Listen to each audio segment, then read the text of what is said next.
Hello guys, welcome to my new channel Boski's kitchen. આજે આપણે બનાવીશું વઘારેલી ખીચડી. એની માટે મેં ઇન્ગ્રેડિયન્ટ્સ લીધા છે: એક સમારેલી ડુંગળી, બટાકા, ટામેટાં, સિંગદાણા અને લીમડી પત્તો, કઢી પત્તો.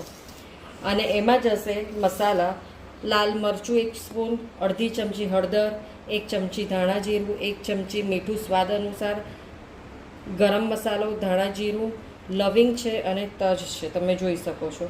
અને આ છે આદુ મરચાંની પેસ્ટ. પહેલાં આપણે લઈશું કુકરની અંદર થોડું તેલ વઘાર માટે.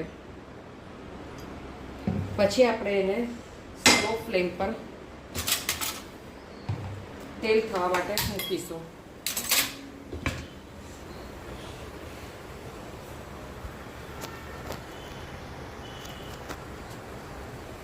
તેલ ગરમ થઈ જાય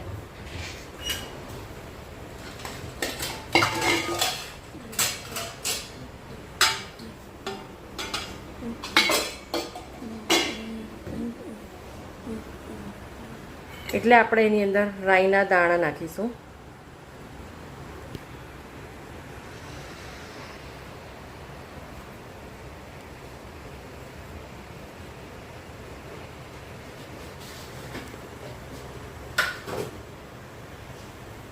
રાઈના દાણા તતડે એટલે એની અંદર આપણે થોડું જીરું ઉમેરીશું.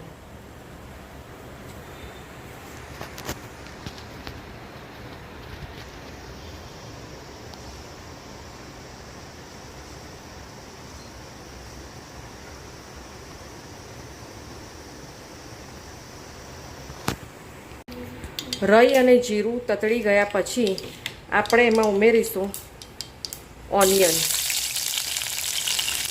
ડુંગળી, બટાકા,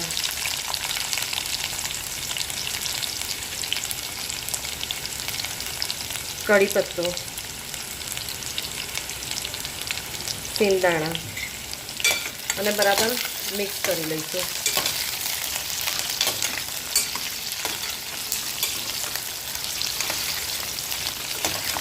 એને ટ્રાન્સપરન્ટ થાય થોડીક શેકાવા દેવાની છે. પછી આપણે એની અંદર ઉમેરીશું ટમાટર.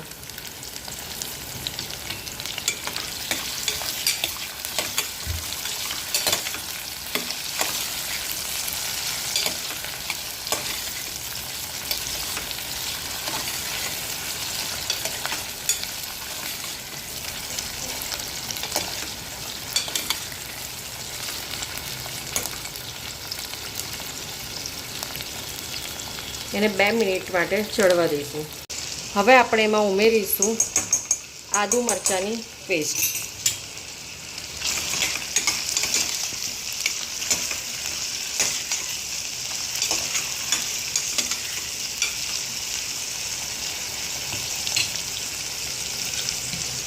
પછી એમાં ઉમેરીશું મસાલા: લવિંગ અને તજ.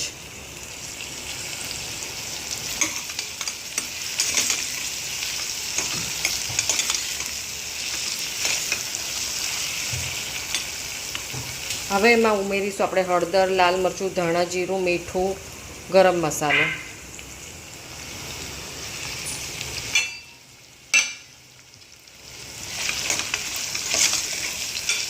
અને એને બરાબર મિક્સ કરી દઈશું.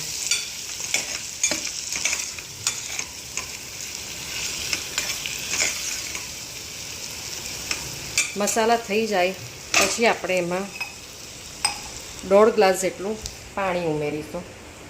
મસાલા થઈ જાય પછી આપણે એમાં 1.5 ગ્લાસ જેટલું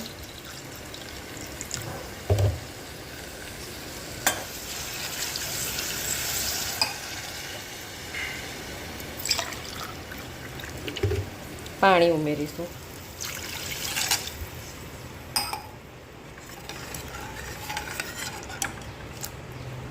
પછી એમાં આપણે દાળ અને ચોખા, મેં 1.5 કપ જેટલા ચોખા લીધા છે અને 1 કપ જેટલી છોડાવાળી મગની દાળ લીધેલી છે. તેને 2 વખત ચોખ્ખા પાણીથી ધોઈને મૂક્યા હતા. હવે એને આપણે આ મિશ્રણમાં એડ કરીશું.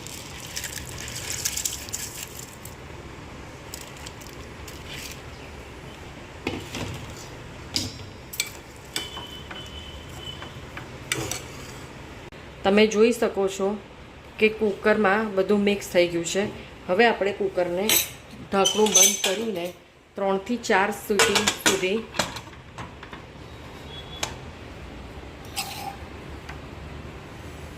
હાઈ ટુ મીડિયમ ફ્લેમ પર થવા દઈશું. એને 4 વિસલ સુધી આપણે થવા દઈશું.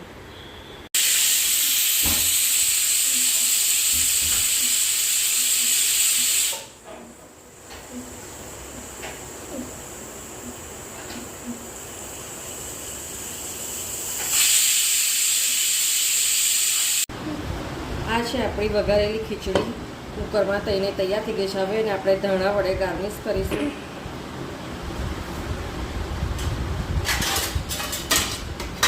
અને પ્લેટમાં ગરમ ગરમ સર્વ કરીશું. જોઈ શકો છો તમે.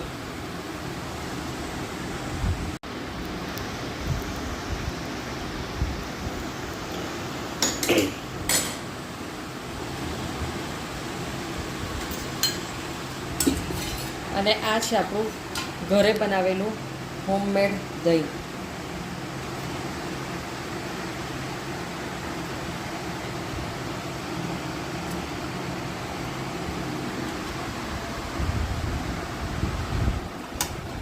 આ છે મારી તૈયાર ગરમ ગરમ વઘારેલી ખીચડી અને દહીં. આને તમે પાપડ સાથે પણ સર્વ કરી શકો છો.